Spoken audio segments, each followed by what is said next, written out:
नमस्कार, मैं हूं आपके साथ रचना। पॉल्यूशन का सलूशन क्या है, क्योंकि हर एक सांस है बेहद जरूरी। इसी पर चर्चा करने के लिए इस वक्त हम मौजूद हैं और मेरे साथ एक बेहद खास मेहमान यहां पर हैं, प्रोफेसर डॉक्टर भोलाराम गुज्जू जी, जो कि नीटर के डायरेक्टर भी हैं, रुड़की में प्रोफेसर भी हैं, चंडीगढ़ में। आपका बहुत बहुत स्वागत है। नमस्कार, धन्यवाद। जो बहुत बड़ी परेशानी है जिससे हर साल दिल्ली के लोग दो चार होते हैं, वो है हर साल दिल्ली जो है गैस चैम्बर बन जाती है, खासतौर पर इस सीजन में। वजह क्या आप मानते हैं, कहाँ पे कमी है? पहली बात तो मैं ये कहना चाहूँगा कि सिर्फ दिल्ली की समस्या नहीं है, ये पूरे उत्तर भारत की समस्या है और इसमें मीटरोलॉजी भी एक खास कारण है। दूसरा, एमिशंस, जो लोकल एमिशंस होते हैं वो हैं। तो इसके कई कारण हैं, एक कारण नहीं हो सकता। दिल्ली में चूंकि मॉनिटरिंग स्टेशंस काफ़ी हैं, राजधानी है, तो ये मीडिया में ज़्यादा आता है। लेकिन ऐसा नहीं कि सिर्फ दिल्ली में ही ये समस्या है, आसपास के रीजन में भी एयर क्वालिटी की समस्या है। दिल्ली एनसीआर और आसपास के रीजन जिसकी आप बात कर रहे हैं, हर साल ऐसी समस्या पैदा होती है। आप इसके पीछे सबसे बड़ी वजह क्या मानते हैं? देखिए, जब हम एयर क्वालिटी की बात करते हैं तो पहली बात तो होती है कि एमिशन सोर्सेज, कहाँ से प्रदूषण आ रहा है, सोर्स क्या है, स्रोत क्या है। उसके बाद मीटरोलॉजी की, उसका कैसे डिस्पर्शन होगा, कैसे वो एक जगह से दूसरी जगह जाएगा। और रिसेप्टर, मतलब हम जो, चाहे वो इंसान हो या फिर आपके पेड़ पौधे हों या वाटर बॉडीज हों, उनमें सब में कैसे प्रभाव पड़ेगा, वो कैसे डिपॉजिट होगा, कैसे इनहेल होगा, कैसे वो इफेक्ट डालेगा अपनी हेल्थ पे या कंप्लीट एयर क्वालिटी पे। तो ये पूरी, उसमें फिजिको केमिकल रिएक्शंस भी होती हैं, मीटरोलॉजी भी होता है। अगर स्रोत ज़्यादा हैं और मीटरोलॉजी इस तरह की है कि डिस्पर्शन प्रॉपर नहीं हो पाता है, क्योंकि देखो दिल्ली तो वही है, समर में तो वो समस्या नहीं आती क्योंकि वर्टिकल मूवमेंट ऑफ पोल्यूशन बहुत ज़्यादा होता है, उसे डाइल्यूशन हो जाता है, ऊपर जाएगा, डाइल्यूट हो जाएगा, तो हमारे पास उतना नहीं आएगा। सर्दी में क्या है कि आपकी बाउंड्री लेयर जी हाइट है वो बहुत कम हो जाती है, इसलिए वर्टिकल मूवमेंट होता ही नहीं है पोल्यूशन का, वो एक ब्लैंकेट की तरह हमारे चारों ओर घिरता रहता है। ये एक सबसे बड़ा कारण है। सल्यूशन पर अगर हम आए तो सल्यूशन क्या हो सकता है, क्योंकि ये कोई आजकल की तो दिक्कत है नहीं, सालों से हम देखते आ रहे हैं कि दिल्ली में इस तरह की समस्या है। दिल्ली गैस चैम्बर बन जाती है इस सीजन में, सांस लेना दूभर होता है। तो कोई ना कोई वजह अगर है तो उसका कोई ना कोई हल भी तो होगा। समस्या है तो बिना सल्यूशन के तो नहीं होगी वो। तो आप क्या मानते हैं कि सल्यूशन क्या है उसका? आप सही कह रहे हैं कि हर समस्या का समाधान है। इसमें हमें कॉम्प्रहेंसिव वे में सोचना चाहिए कि सबसे पहली बात तो यह है कि दिल्ली जैसे महानगर बढ़ते क्यों जा रहे हैं। आपको याद होगा, हमारे ऑनरेबल राष्ट्रपति महोदय अब्दुल कलाम जी ने पूरा नाम का एक पॉलिसी दी थी, providing urban amenities in rural areas. अगर उस तरह की एमिनिटीज हम रूरल एरियाज में ले जाएं, मेरे कहने का अर्थ है कि अर्बनाइजेशन की बजाय हम डी अर्बनाइजेशन पर फोकस करें, तो इस समस्या का लॉन्ग टर्म समाधान संभव है।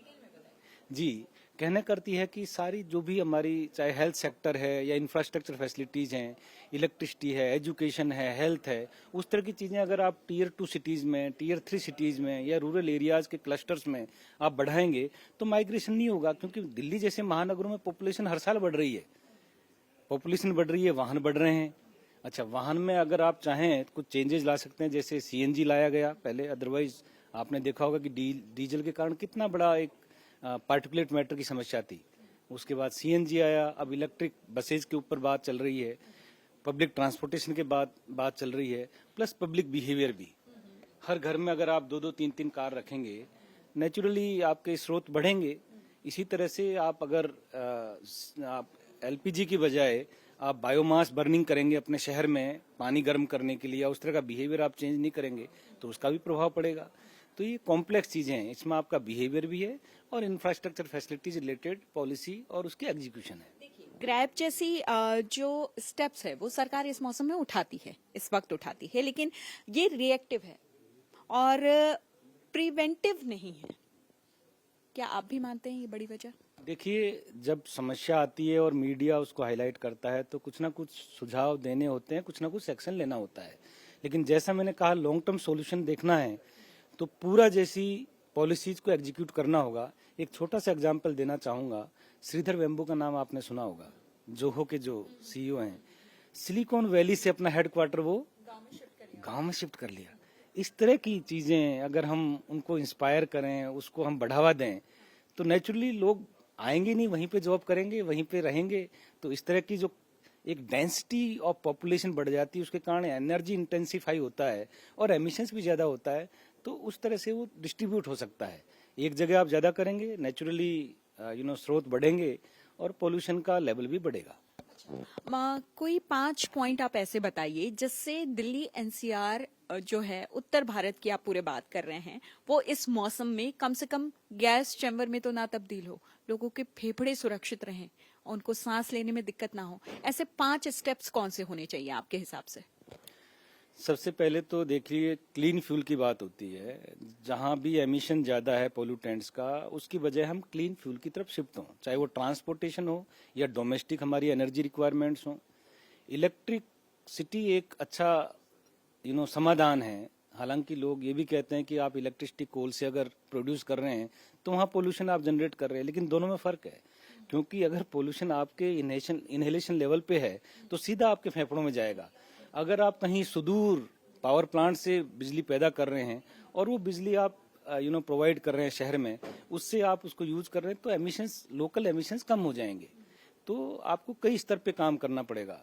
पब्लिक ट्रांसपोर्टेशन को बढ़ावा देना है, प्लस टाइम की बात जो होती है, टाइम मैनेजमेंट। अब का पब्लिक ट्रांसपोर्टेशन सिस्टम ऐसा होना चाहिए कि व्यक्ति अपनी घड़ी मिला ले कि इतने बजे बस आएगी तो इतने बजे आएगी।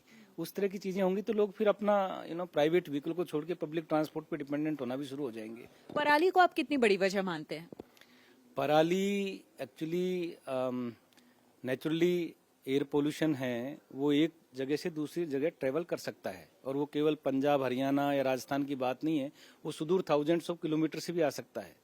बीजिंग का पोल्यूशन न्यूयॉर्क में ट्रेस किया गया है, मतलब इतनी दूर तक पोल्यूशन जा सकता है। वो जब ऊपर जाता है और ट्रोपोस्फियर के अपर लेयर से मूव कर सकता है। तो स्रोत तो हर कोई जिम्मेदार हो सकता है। अब डिपेंड करता है, आप एमिशन इन्वेंट्री और सोर्स अपोर्शनमेंट स्टडी करें, उससे पता लगा कि किसका कितना योगदान है। बट पराली का हो सकता है, लेकिन आजकल तो काफी अच्छी व्यवस्थाएं चल रही हैं जिसमें किसानों का बिहेवियर भी चेंज हो रहा है। कई एंटरप्रेन्योर्स आ रहे हैं जो कि पराली को अलग अलग रूप में उसका प्रयोग कर रहे हैं।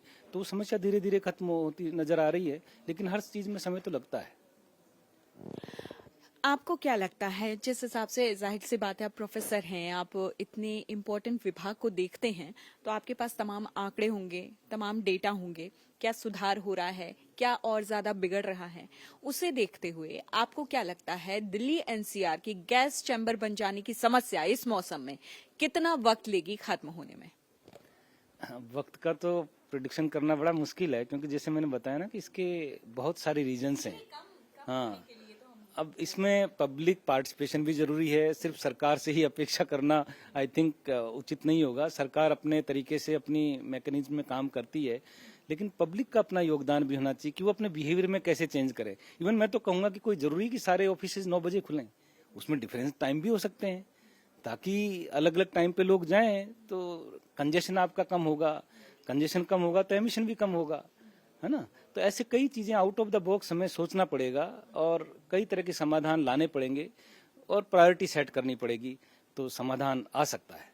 यानी सरकार के साथ साथ आम लोगों को भी इस पर काम करना पड़ेगा, और ये जो कुछ होगा वो सहयोग से ही चलेगा, और सहयोग से ही नतीजे सामने आएंगे कि दिल्ली एनसीआर कम से कम गैस चैम्बर में तब्दील ना हो।